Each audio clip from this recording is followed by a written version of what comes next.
السلام عليكم وانا اسلام دمان انت kanaalkayga ku xiran dhadhanka cuntada soo dhawaada ayaan leeyahay walaalahayga qaaliga hadaa kanaalku cusub tahay iloobi subscribe ina saartid familygayga kamid ah noqotid share ina dhahdinaha iloobin way walaalaha kale ayaa ka faa'iidaan sida adiga uga faa'iiday like-na wuxuu naga caawinaa muuqaalka dad badan inuu gaaro adigoo mahadsan like-ka iloobin ina ii saartid walaalahayga qaaliga ah maanta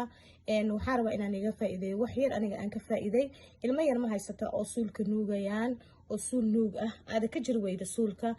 way dhacdaa ilmo iyagoo 10 sano jira iyagoo 8 sano jira oo suulka nuugayaan aad ka jir weyda soo maaha ilmo qaarkood waxaa jira sasabaha sida camal u isticmaalaan oo asaga naftirkiisa aad ka jir weyday maanta xal ayaan ii hayaa sida ilmahaada uga jari lahayd suulka nuugayo si yar oo sahlan oo ilmahaas ay suulka aan ku noqon doono waayo suulka ilmaha markay nuugaan sidaad u ogtihiin ilmaha suulka nuugo ilkaha ayay damage gareeyaan ilkahooda ayay qaribaan ilmaha suulka markuu nuugayo ilkaha hore ayay uga soo baxaan ilkaha hore ayaa waxay noqonaysaa forward marka ilmaha ma fiicno dentist xitaa marka u tagtid wuxuu kula talinayaa inaad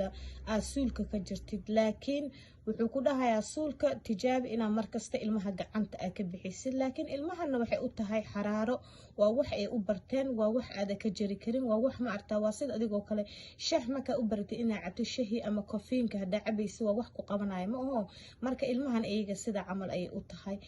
marka aniga maanta waxaan ku hayaa wax yar oo sahlan aad ilmahaada uga jari kartid suulka alaabtan hadda hortaalo saad u aragtiin waan igu soo dhaweynaa screenshot ka qaata waxaa ka helaysin farmashaha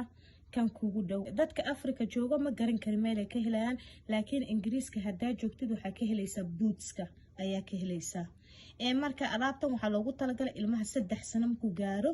ayaad u bilaabaysaa inaad ma aragtaa aad marisid suulka uu nuugayo wuxuu yeelaa sida camal ranjiga sida ranjiga cidiyaha la mariyo camal laakiin maaha waxa loogu talagalay ilmaha in looga gooyo suulka aad ay u qaraar badan yahay ilmaha 2 jeer markaad u marisid marka saddexaad asagaaba ka cararaya oo u dhawaanaynin marka u marisid wax cabaar ayuu ku jirayaa suulkiisa kama baaba'ay ilmaha waxay isku dayaan inay ka dhaqaan aadaan musqusha ay iska meeraan laakiin ma meermanayso cabaar ayuu suulka ku jirayaa marka ilmaha hadaa haysatid suul nuug ah alaabtan screenshot ka qaado farmashaha kugu dhow u tag hadaa aad heli karin kan mid u qalmo insha Allah ka raadso insha Allah saad u aragtiin waan igu soo dhaweeyay screenshot ka qaata insha Allah raasada halkii koowaad waa taasiya waa ilmaha suulka nuugayo ilmaha naaska nuugayo ha marinina waxa loogu talagalay da'ada 3 sano wixii kadib ilmaha 3 sano ka hooseeyo ha u marinin iska suug 3 sano markuu gaaro kadib ayaad u marinaysaa insha Allah ama u soo iibsanaysaa ilmaha kale oo sabada isticmaalo sida uga jaraysaa weeyaan ilmaha markuu sabada isticmaalayo sida camal waa ilmaha suulka nuugay camal xaraarad ay u leeyihiin ilma qaarkood waxa jira sababihii aaba ka kareyninba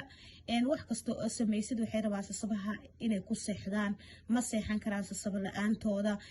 meel ma aadi kartid waa ogsoonta hooyo ayaa islanahay ilmihii sababihii hadii marma qaarkood waxa laga yaabaa ilmihii inuu meel uu ku tuuro aad weydid habeenkii oo ilmahaas ay ka seexan waayo habeenkii ma fahanteen oo adiga ilmihii isku rafaadaysi yani waxaas dhan waxa keenaysaa sabada inuu uu helaa hadii aad u weydid waxay noqonaysaa adigana waa dhafraysaa cunigina wuu dhafraya marka waxa ku qasbanaanaysa inaad 10 sasaba guriga soo dhigatid aad meela kala nooc ku qabaysatid waayo sifa ilmaha saytu uu kugu seexdo habeenkii ma aho marka baayo hadaa hooyo cusub tahay waxaan rabaa inaan kaaga faa'iideeyo anigii caawiso ilmahayga ooga jira sasabada hooyada markay cusub tahay ma fududo wax kasta yani ma garan karto way adag tahay cuniga koowaad hadaa haysatid ama cuniga koowaad haduu yahay waxa way long process cunigi labaad marka dhashid kan saddexaad marka dhashid ma maskaxda ku sii furmaysa wixii aad si kala fahmaysa laakiin marka tahay hooyo cusub waxyaalo badan ayaa u baahan tahay in laga caawiyo oo da fahansaneen marka aniga maanta waxaan rabaa inaan kaaga faa'iideeyo inaad sasaba dambe aad ku rafaadin hadaa aad haysid hadda aniga ilmahayga way ka weynaadeen sasabada kol hore ayaan ka gooyay hadda wax sasaba ee guriga oo nigu tusi karo ma hay laakiin waxaan ii sheegayaa sida aad sameyn lahaydeen step by step insha Allah oo inikana uu nigu anfacayo waxa sameynaysaa sasabada ayaa soo qaadaysaa sasabada marka soo qaadid dun iyo cirbad ayaa soo qaadaysaa dun cirbada markaa soo qaadid sasabada afkeeda hore oo caagi ah ayaad tulaysaa ma fahantay duntii ayaa ku tulaysaa yacni waa ku wareejinaysaa markaad bogtid duntii cirbada ayaa ka jaraysa cunugii ayaa u dhiibaysaa igu soo eeg